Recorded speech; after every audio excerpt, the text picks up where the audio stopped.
कसे आहात सर्वजण? मजेत आणि मस्त ना? आम्ही पण खूप छान आहोत. स्वागत करते तुमचं माझ्या आणखी एका नवीन व्हिडिओमध्ये. आणि व्हिडिओ स्किप न करता पूर्ण बघा. आवडला तर नक्की लाईक, कमेंट, शेअर करा. चॅनलवर नवीन असाल तर सबस्क्राईब करा. चला तर मग व्हिडिओला सुरुवात करू. नेहमीप्रमाणे सकाळीच व्हिडिओला सुरुवात केलेली इथं. आणि सकाळी सकाळी चहा आणि नाश्त्याचा टाईम आहे. तर इथे ना सगळ्यात अगोदर मी चहा ठेवून घेते. 2 प्रकारचे चहा लागत असतात आमच्या घरामध्ये. एक तर ब्लॅक टी म्हणजे कोरा चहा, जे की सासूबाई पीत असतात आमच्या. तर त्यांना दुधाचा चहा चालत नाही. तर मग अगोदर कोरा चहा करून घेत असते मी आणि त्यामध्ये नंतर दूध टाकते. आणि एकदम प्युअर दुधाचा चहा आम्हीच पितो घरामध्ये, जास्त काही कोणी चहा पीत नाही. तर देवपूजा वगैरे करून घेतली आणि मस्त चहा पण इकडे ठेवला होता मी. आणि चहासुद्धा तोपर्यंत झाला माझा. आणि अगोदर आता चहा पिऊन घेणार आहे आणि त्याच्यानंतर आहे ना लगेच मी स्वयंपाकाला पण लागले होते. तर आज ना मला चिंच गुळाची आमटी बनवायची होती, म्हणून मी चिंच भिजू घातली होती जराशी. आणि थोडीशी मटकीची डाळसुद्धा घेतलेली आहे. चिंच आहे ना म्हणजे खूप छान असते बरं का खायला जेवणामध्ये. तर चिंचामध्ये विटॅमिन सी, अँटीऑक्सिडंट्स आणि फायबरचा उत्तम स्रोत असतो. आणि त्यामुळे ना पचनक्रियासुद्धा सुधारते आणि रोगप्रतिकारशक्ती वाढवते आणि हृदयाचे आरोग्य जपते. चिंचेतील नैसर्गिक ॲसिडमुळे त्वचा आणि आपलं वजन नियंत्रणात राहतं. त्वचा निरोगी राहते आणि शरीरास म्हणजे नाही का शरीरातील उष्णता कमी होते. त्यासाठी सुद्धा आहे ना चिंचेचा खूप सारा उपयोग होतो. आणि महत्त्वाचं म्हणजे थकवा दूर करण्यासाठी ही चिंच ही फायदेशीर असते. चिंचेमध्ये डायटरी फायबर मुबलक प्रमाणात असते, ज्यामुळे बद्धकोष्ठता दूर होते आणि पचनक्रिया सुधारते. म्हणून आहे ना चिंच आपण अधूनमधून खायला पाहिजे आणि वर्षभर पुरेल एवढी स्टोअर करून ठेवली पाहिजे. चिंच खराब कॅरेस्ट्रॉल जे असतं आपल्या शरीरामध्ये, कोलेस्ट्रॉल म्हणतात त्याला, कमी करण्यास मदत करतं आणि रक्तभिसरण सुधारण्याससुद्धा मदत करते. खूप जास्त प्रमाणात फायदे आहेत चिंचाचे. तर हेच मी थोडक्यात तुम्हाला सांगितलं चिंचेचे फायदे. स्वयंपाक करता करता बाहेर वासराकडे मी जरासे चक्कर मारून आले आणि आता परत एकदा इकडे आलेले आहे. सगळ्या गव्हाच्या गोण्या सर्व काही लावायच्या अजून बाकी आहेत. पीठ वगैरे मळून ठेवलं होतं आणि आता भाजी बनवून घेणार आहे अगोदर. तर कुकरमध्येच डाळ लावली होती मी शिजायला आणि मटकीची डाळ पटकन अशी शिजून झाली आहे कुकरमध्ये. तोपर्यंत सर्व भांडी जे आहेत रॅकला लावून घेते. भांड्याच्या जाळीमध्ये तसेच होते. आणि भांड्याची जाळी जर तिथं असेल ना खाली ठेवलेली तर खूप सारा पसारा दिसतो आणि इकडे तिकडे फिरायला थोडंसं अडचण होते मला.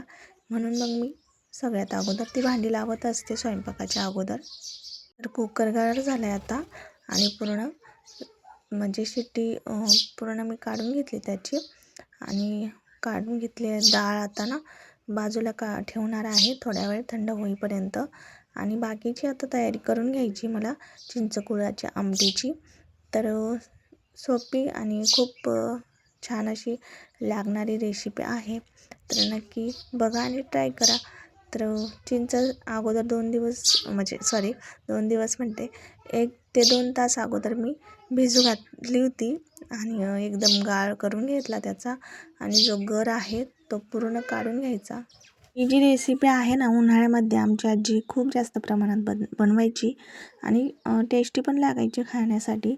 मग त्याच हिशोबाने आता मी इथं बनवणार आहे. तर छान अशी भिजली होती चिंच एकदम.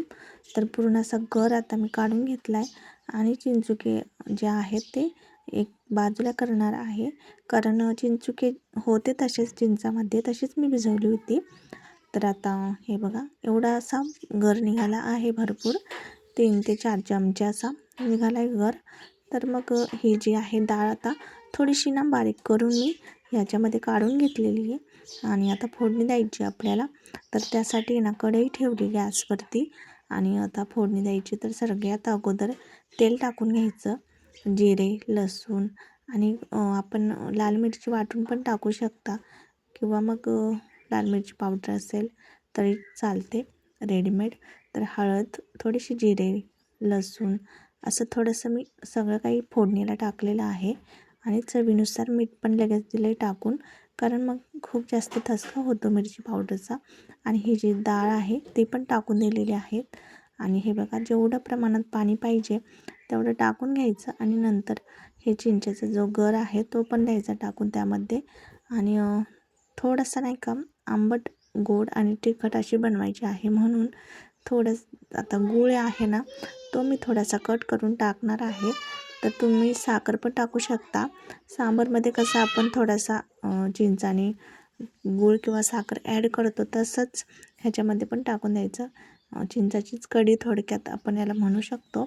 तर आता असे काहीसं मी आता बनवून घेतले आणि झाकण ठेवले. थोडीशी शिजू द्यायची मस्त अशी आणि थोडीशी घट्ट अशी होऊन द्यायची, जेणेकरून मग एक जीव शिजले ना तर खूप छान लागते. कमी गॅसवर शिजू द्यायची भाजी कधी पण.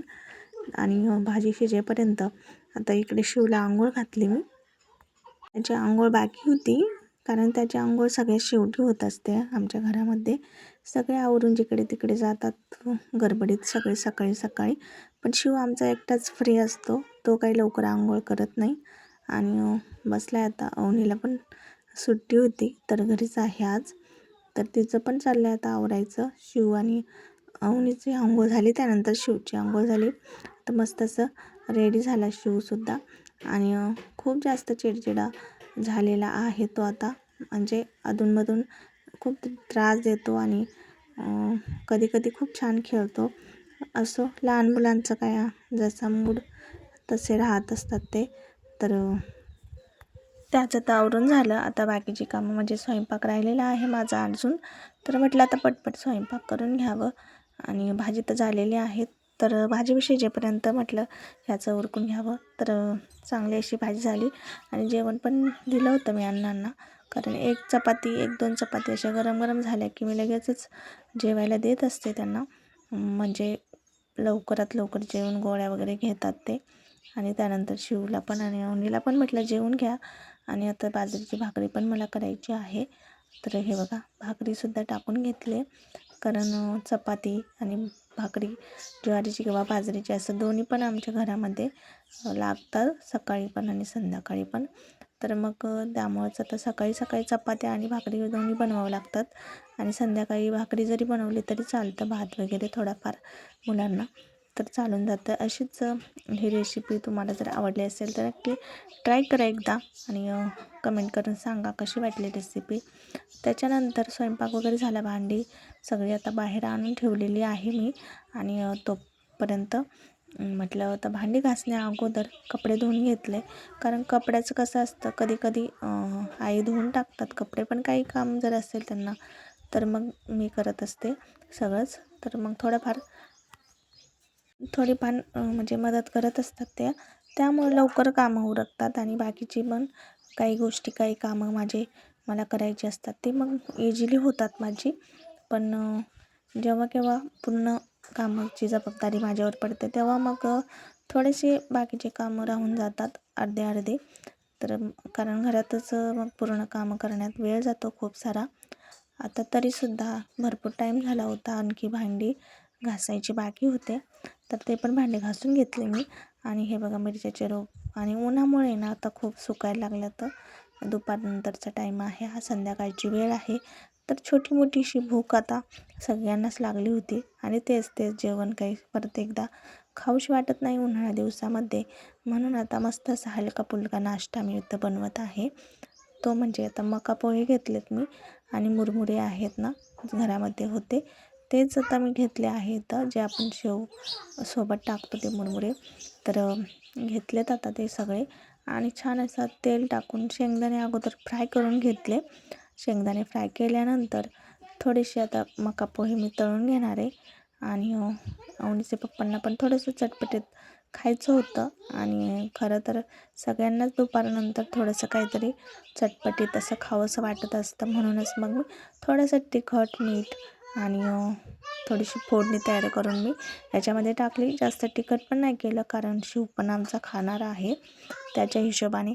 कढीपत्ता घेऊन आले होते मी बाहेरून, ते पण टाकून दिला. आणि ते सांगायचं विसरले, मस्त असं मिक्स करून घेतलं. आणि ज्यांना जसं पाहिजे तसं मग सगळ्यांनी घेतलं. अगोदर जे बनवलं होतं त्याच्या थोडीशी प्लेटमध्ये काढून अण्णांना दिलं खायला. त्यांना म्हणजे सुरुवातीला काहीही बनवलं गेलं ना घरामध्ये, लहान मुलांच्या अगोदर आहे ना मी अण्णांना देत असते, कारण आजारातून उठलेले आहेत ते. तर सगळ्यात अगोदर मी त्यांनाच देते सगळं काही बनवू. तर अशीच आजचा होता आमचा दिवस. तर आवडला असेल व्हिडिओ तुम्हाला तर नक्की लाईक कमेंट शेअर करा. चॅनलवर नवीन असेल तर सबस्क्राईब करूनच जा. भेटू अशाच नवीन व्हिडिओसोबत. तोपर्यंत सर्वांना बाय बाय. श्री स्वामी समर्थ.